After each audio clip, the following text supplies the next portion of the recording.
53.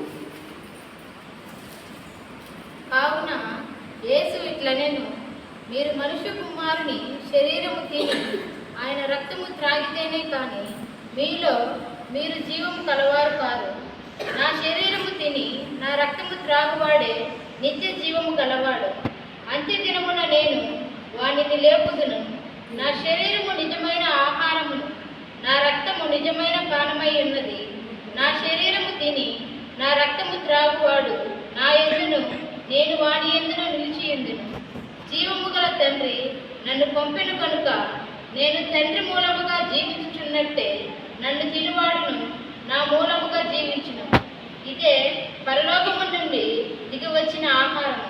పితరులు మన్నాను తినియు చనిపోయినట్టు కాదు. ఈ ఆహారము తినివాడు ఎల్లప్పుడూ జీవించునని నిశ్చయముగా మీతో చెప్పుచున్నాను. ఈ వాక్యం అంటున్నది, అయోగ్యముగా ఆయన శరీరాన్ని మనం తీసుకోకూడదు. తర్వాత దేవుని వాక్యం అంటుంది, మనము పరీక్షించుకోవాలి. దేవుని శరీరాన్ని మనం తీసుకునేటప్పుడు పరీక్షించుకోవాలి. ఆయన శరీరాన్ని గుర్తించేటప్పుడు నీవు ఎలా ఉన్నామని చెప్పి క్రీస్తు యొక్క జ్ఞాపకాలు మనకు కావాలి. ఈ మాటను బట్టి ప్రభు ఈ విషయం దాకా పాఠపరచుకుంటా ఆయన శరీరాన్ని ఆయన రక్తాన్ని మనం గుర్తించుకుంటున్నాం.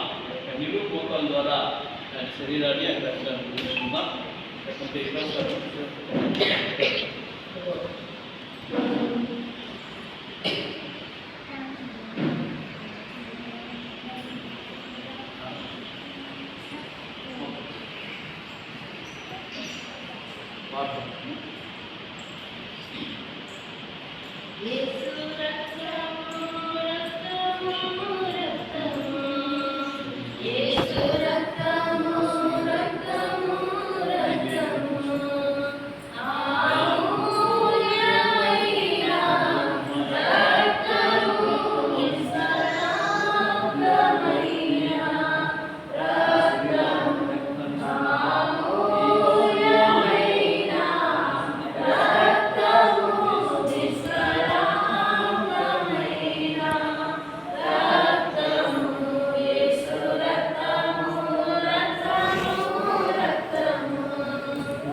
ప్రభు బిడ్డలుగా ఇక్కడ ఏర్పరచబడిన బిడ్డలు ఆయన శరీరాన్ని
ఆ రీతిగా యేసు నామములో ఈ రక్తం త్రాగుచుండగా యేసయ్య శుద్ధీకరించి పరిశుద్ధపరచు.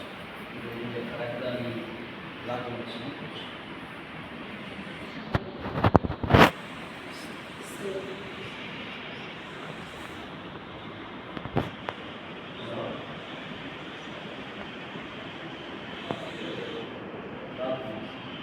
పరిశుద్ధ